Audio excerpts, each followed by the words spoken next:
Ba mong bốn là nâng dương bà to tầm một tiết giờ ông pi candlestick mối đây mình chung tha hang in man chẳng hang in man cứ chia vậy vì chiaประเภท single candlestick ដែលមានខ្លួនតូចនៅតំបន់ខាងលើស្រមោលក្រោមវែងយ៉ាងហោចណាស់ពីរដងនៃប្រវែងខ្លួនគ្មានឬមានតិចតួចនៅស្រមោលខាងលើជាទូទៅវាលេចចេញបន្ទាប់ពីទិសដៅកើនឡើងដែលបង្ហាញអំពីការធ្លាក់ចុះសក្តានុពលមានន័យថាបង្ហាញអំពីការកើនឡើងរួចហើយវាបានបង្ហាញអំពីការធ្លាក់ចុះមកវិញអញ្ចឹងវាដូចជាគោដែលយើងអាចនិយាយបានថាជា bullish ដែលកំពុងបាត់ការគ្រប់គ្រងហើយខ្លាឃ្មុំជា bearish ក៏ចូលមកដែរអញ្ចឹងយើងក៏លេខទៅមើល candlestick ទាំងអស់គ្នាវាស្រដៀងទៅនឹង hammer ប៉ុន្តែ hanging man នេះវាកើតនៅខាងលើខាងកំពូលនៃ uptrend អញ្ចឹងតម្លៃបើកបើសិនជាវាចេញ candle ជា bullish តម្លៃបើកវានៅក្រោមហើយវាបិទនៅលើហើយជើងវា2ដងយើងរាប់ម្ដងអាចត្រឹមនេះ2ដងនៃខ្លួនវាអាចម្ដងដល់នេះហើយចំពោះ berry ក៏ដូចគ្នាវាបើកនៅខាងនេះហើយវាឡើងចូលឡើងចុះវាបិទនៅម្ដុំនេះកើតជា body មួយកើតជាខ្លួនមួយដែលមានជើងប្រហែលជា2ដងឡើងនៃខ្លួនរបស់វាហើយនេះគឺជាតម្លៃខ្ពស់ទាំងសងខាងមិនថា bullish ឬក៏ bearish ទេវាមានតម្លៃខ្ពស់របស់វាទាំងអស់ហើយនេះជើងវានៅក្រោមដូចអញ្ចឹងតែយើងសម្គាល់វាដូចម្ដេចយើងអាចសម្គាល់វាចំណុចទី1គឺអ្នកលក់បានទម្លាក់តម្លៃអញ្ចឹងមានន័យថាការចេញហ្នឹងវាជាសញ្ញាបង្ហាញថាអ្នកលក់បានទម្លាក់តម្លៃហើយមួយទៀតអ្នកទិញព្យាយាមគ្រប់គ្រងឡើងវិញដែរប៉ុន្តែមិនអាចរក្សាតម្លៃខ្ពស់ជាងនេះបានមានន័យថាអ្នកទិញក៏ព្យាយាមឡើងទិញឡើងទៅដែរប៉ុន្តែទិញទៅអត់រួចគឺនៅធំបិទធំនឹងអញ្ចឹងវាអាចនឹងមានជើងតិចតួចជើងនេះនៅខាងលើវាអាចមានតិចតួចឬក៏គ្មានដូចរូបភាពនេះវាអាចមានតិចតួចឬក៏គ្មានដូចរូបភាពនេះអញ្ចឹងការផ្លាស់ប្ដូរសក្តានុពលពី bullish ទៅ bearish វាបង្ហាញអំពីការផ្លាស់ប្ដូរសក្តានុពលពី bullish ទៅ bearish ពីការឡើងរហូតមកចុះអញ្ចឹងការ confirm យើងរកមើល candle បន្ទាប់តើដើរតាម hanging man ឬអត់អញ្ចឹងមានន័យថានេះគឺជា hanging man អញ្ចឹងយើងមើល candle បន្ទាប់តើវាដើរតាមហ្នឹងមានន័យថាវាជាប្រភេទ bearish ឬអត់វាដើរតាមមានន័យថា hanging man ហ្នឹងគឺបានបង្ហាញទិសដៅ reversal ចុះមកហើយប៉ុន្តែ candle បន្ទាប់វាបង្ហាញអំពីទិសដៅធ្លាក់ទៀតឬក៏អត់ដល់ចំណុចហ្នឹងហើយទី3គឺតែយើង trade វាបែបណាអញ្ចឹងទី1បន្ទាប់ពីវា confirm យើងចូលផ្សារ entry យើងចូលផ្សារបន្ទាប់ពីវា confirm ជាមួយនឹង bearish candle បន្ទាប់មានន័យថានេះយើងចូលផ្សារនៅតំបន់នេះបន្ទាប់ពី candle បន្ទាប់នេះបិទហើយវាអាច retest ទៅខ្លះ 50% យើងអាចចូលនៅម្ដុំហ្នឹងទី2 stop loss នៅពីលើចំណុចខ្ពស់នៃ hanging man candlestick អញ្ចឹងយើង stop loss ឧទាហរណ៍យើងចូលសានទៅនេះយើង sell នៅទៅនេះអញ្ចឹង stop loss យើងនៅទៅនេះអាចនៅម្ដុំហ្នឹងឬក៏មក body ហ្នឹងមក body hanging man អាចនៅម្ដុំនេះមក stop loss របស់យើងហើយទី3នោះការ take profit នៅកម្រិត support បន្ទាប់អញ្ចឹងយើងចូលផ្សារហើយយើងរមើល support នៅខាងក្រោម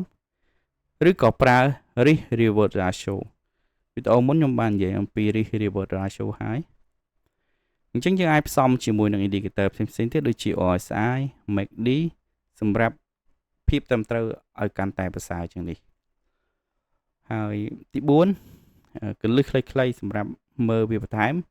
ទី1គឺ volume កម្រិតខ្ពស់អំឡុងពេលមាន hanging man បង្កើតភាពជឿជាក់ដើម្បីបង្កើតភាពជឿជាក់មានន័យថាយើងត្រូវមើល volume ពេលដែលវាបង្កើតហ្នឹង volume វាបែបណាខ្ពស់ឬក៏អត់ អញ្ចឹងត្រូវប្រកាសថា uptrend អស់កម្លាំងអញ្ចឹងយើងត្រូវមើលថា uptrend ហ្នឹងវាអស់កម្លាំងហើយនៅដល់បូកផ្សំជាមួយនេះ RSI ឬក៏ MACD ហើយទី3នោះកុំ trade ដោយផ្អែកទៅលើ hanging man តែម្នាក់ឯងអញ្ចឹងឥឡូវយើងមើលរូបភាពនេះបង្កើតជា hanging man ច្រើនមែនតើគឺនៅម្ដុំនេះនៅកំពូលនៃ uptrend ហ្នឹងគឺ uptrend នេះកំពូលនៃ uptrend ហ្នឹងគឺវាមាន hanging man 13ទី1នេះ hanging man វាមានជើងវាបន្តិចនេះជើងវាឡើងលើបន្តិចដោយសារតែរូបភាពគឺព្រមម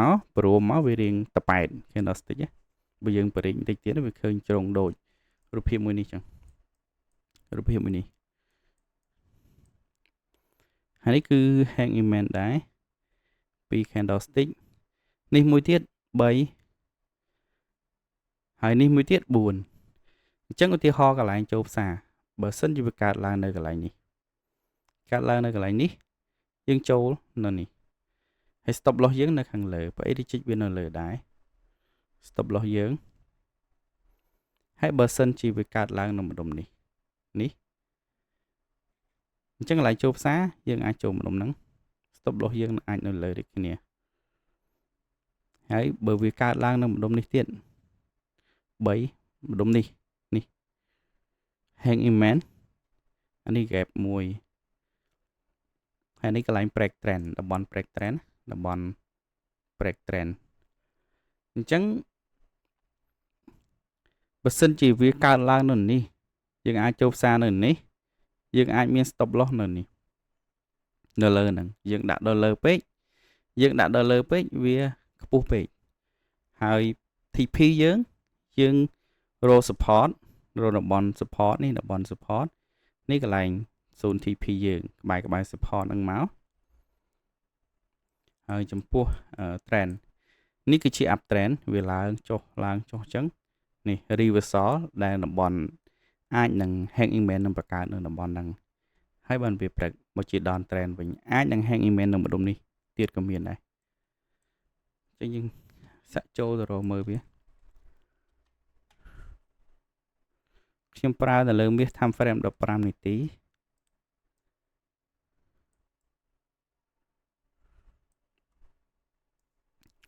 វានៅកំពូលនៃ up trend យើងរកកំពូលនេះឃើញមួយហើយ hanging man អញ្ចឹង candle បន្ទាប់គឺដើរបន្ទាប់គឺវា bearish ស្របនឹង hanging man ផ្ដល់សញ្ញាថាវានឹងអាចមានកម្លាំងចុះហើយបន្ទាប់នឹងមកទៀតគឺវា bearish យកមកតែវាបាន reversal ឡើងលើទេវាធ្លាក់យកហើយបានវា reversal ទៅនេះបានវា retest នៅទៅនេះ pull back នៅទៅនេះវិញអញ្ចឹងបើយើងចូលត្រង់ហ្នឹង stop loss យើងនៅលើ hanging man តែយើងកុំយកនៅលើហ្នឹងពេកបើរីជីកវានៅនេះមួយដែរហើយ risk reward ratio យើងអាចយក1 លើ 2អានេះ1 លើ 2ឬក៏1 លើ 3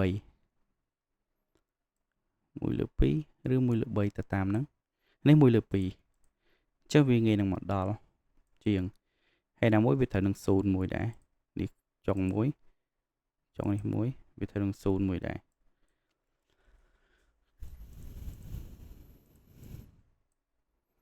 អញ្ចឹងយើងមើលនៅលើទៀតវាមានបង្កើតនៅម្ដុំនេះទៅដល់នេះមានមួយទៀតនេះ hanging man ហ្នឹងអញ្ចឹងតាមរូបមន្តយើងឲ្យវា bearish មួយសិនហើយបើវាអាច reversal យើងចូលម្ដងមក 25% នៃ candle នេះមកហើយយើងនៅលើមក body ប៉ុណ្ណេះ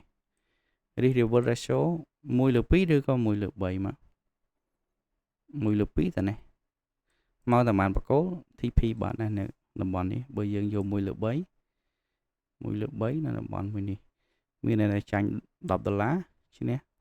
$3ចាញ់$100យើងសិននេះឡើងទៅនេះចាញ់$100មកក្រោមឈ្នះ$300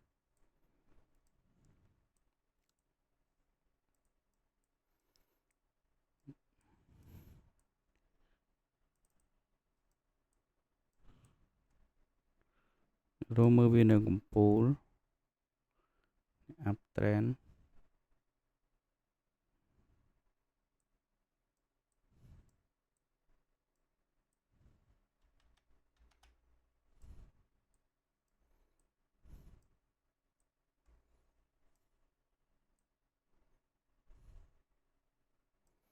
Chẳng từ bây vì ở mình chỉ rụp riêng hàng in men ta có vì chênh chỉ candlestick pattern xây này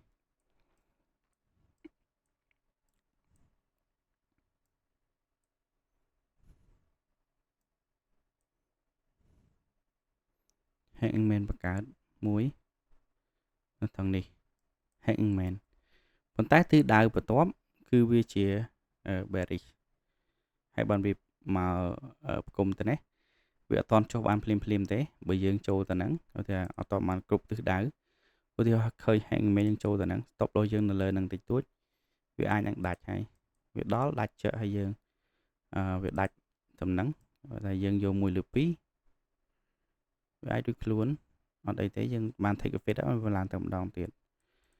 và ta thấy dương xong cùng cho mùi nằng ô sải ta một đồng nắng ô sải việc và hai bạn nà đi cầm mệt đi việc và hai bạn nà hay đi ở candlestick muối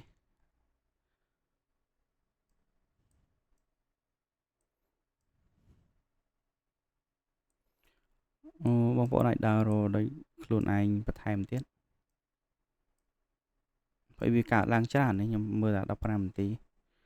nó miền cả lang tràn vì mình thay cặp nó thở tại cả hay mình nè vì mình xem thiệt thời cả lại những ai dùng một cùng địa bàn rồi tên hay mình đấy tại từ đầu top cứ bully vì ở bàn bè thì trẻ mới bàn bè trẻ chia candlestick pattern saying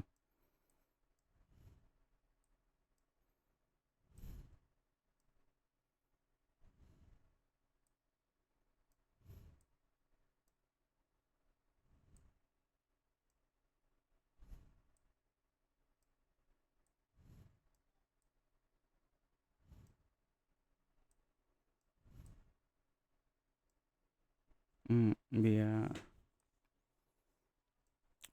ai mơ thì ai mơ phần nắng